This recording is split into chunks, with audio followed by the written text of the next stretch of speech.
we've brought 9 of the most popular budget road tyres to here, Silverstone, to put them to the test to find out which one's best.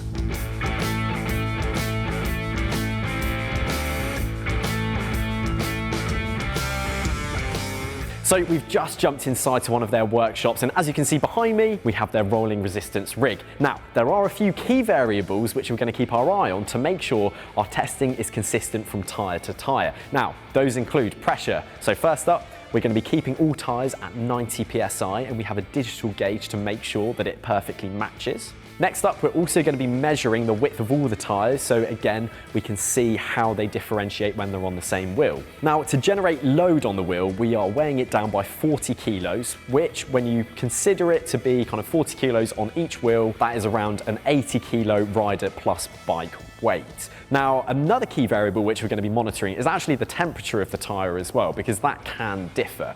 And it's actually a good reflection on how hard the tyre is working. So we can measure the ambient temperature of the room itself and see how that changes. Now, we also have a laser thermometer which measures the sidewall temperature, so we can see how hard that tyre is working in real time. Now lastly, and potentially most crucially, we've got the testing speeds. Now, each tyre goes through a 10-minute warm-up phase at 40 kilometers an hour. We then enter the first testing phase, where we start off at 24 kilometers an hour. We then move on to a faster speed of 40 kilometers an hour, and then we repeat that process again to make sure that the numbers balance out. So let's not waste any more time, let's get into the first tyre. Let me tell you a little bit about the tyres we're actually testing. All of them are 25C tyres to keep things nice and equal, and they all cost around about £20, and that is their recommended retail price. One of them actually comes in at £9.99, which is pretty good. I've actually left links to all the tyres below in the description so you can find them for yourself.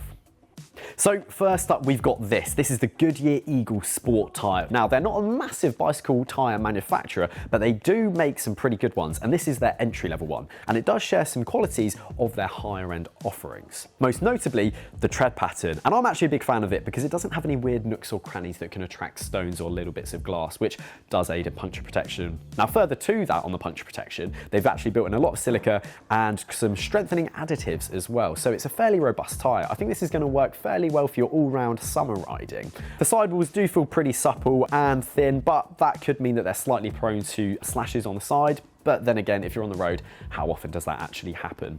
Onto the TPI, or threads per inch. This one actually sits middle of the ground amongst the other tyres we're going to be testing today. This one comes in at 60, which I think is a fairly good balance between puncture protection and ride feel. A lower TPI tends to mean you're going to have a stronger tyre at the expense of ride feel, whereas at the other end, it's very much the opposite. You'll have a great feeling tyre, but they will be more prone to punctures. So onto the results of how this one performed on the rig. This one at 40 kilometers an hour came in at 21.28 watts of resistance. So that gives us a baseline for the rest of the tests.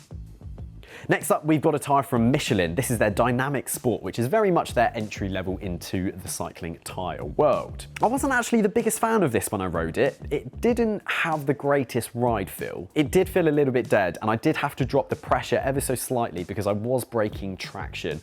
The good thing that is going for them though is that they only weigh 250 grams, so it's a fairly respectable weight. Now onto the TPI of these, and they are at 30, so in theory they should be fairly robust, but again, that is at the cost of the ride feel.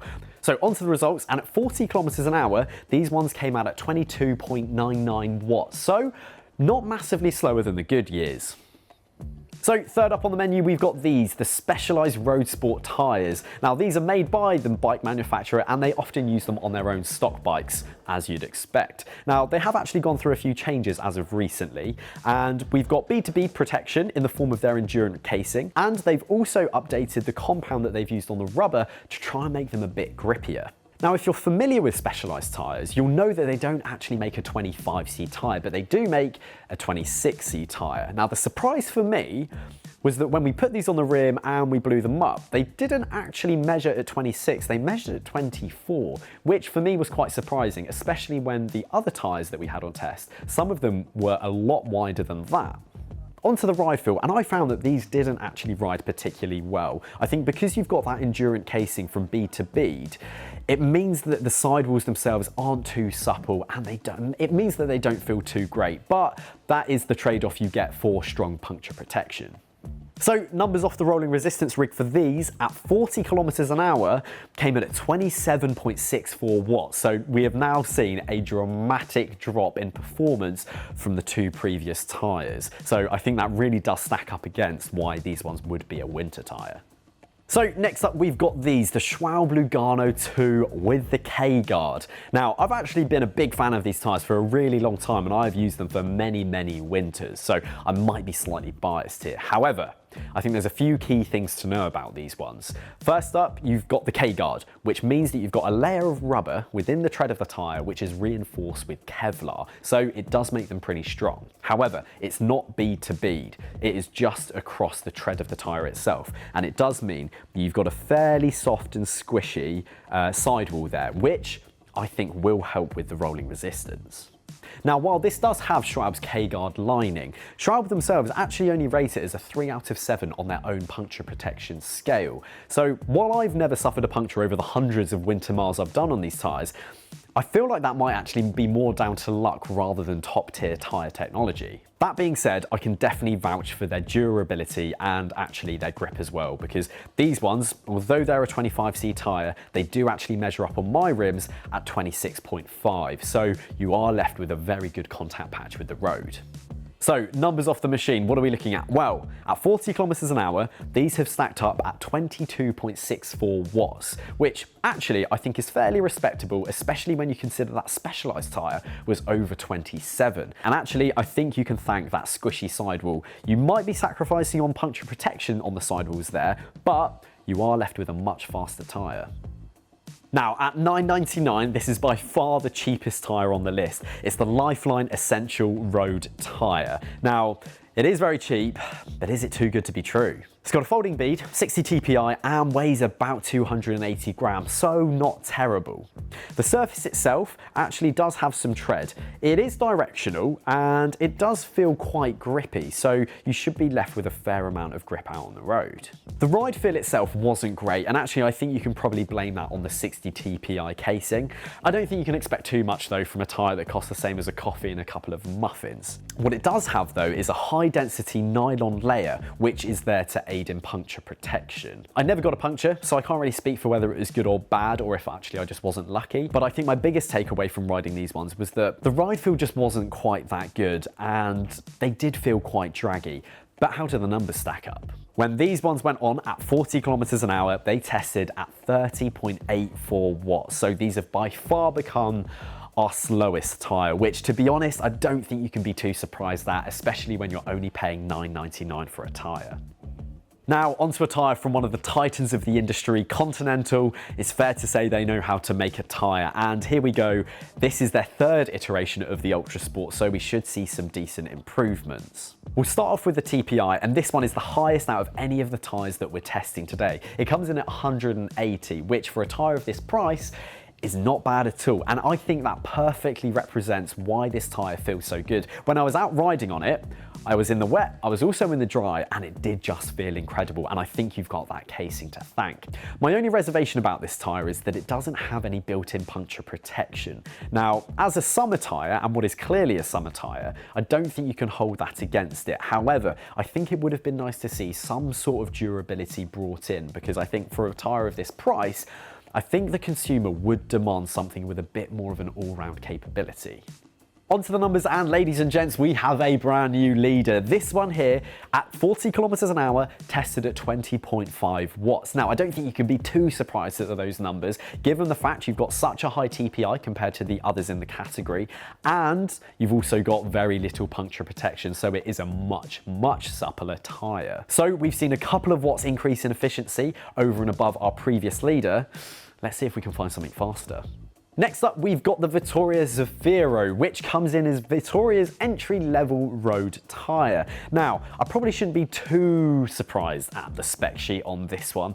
They don't really claim too much about it, and the TPI on this is a pretty dismal 26. Now, while that isn't great, and I can vouch for the fact that the ride feel is not amazing by any stretch of the imagination, it has made for a fairly robust tyre, and actually the tread itself and the casing is pretty thick as well, so I think it would stand up pretty well to the daily bump and grind of, say, city riding, commuting, and even those winter miles. So what are the scores on the boards for this bad boy? Well, actually, for me, it was quite a surprise. I thought this was going to test a lot lower than it has. At 40 kilometers an hour, this has come out at 23.46 watts, which actually is fairly respectable when you look at what it's up against. I think what they've managed to do here is make a pretty robust tyre, which actually rolls fairly quickly.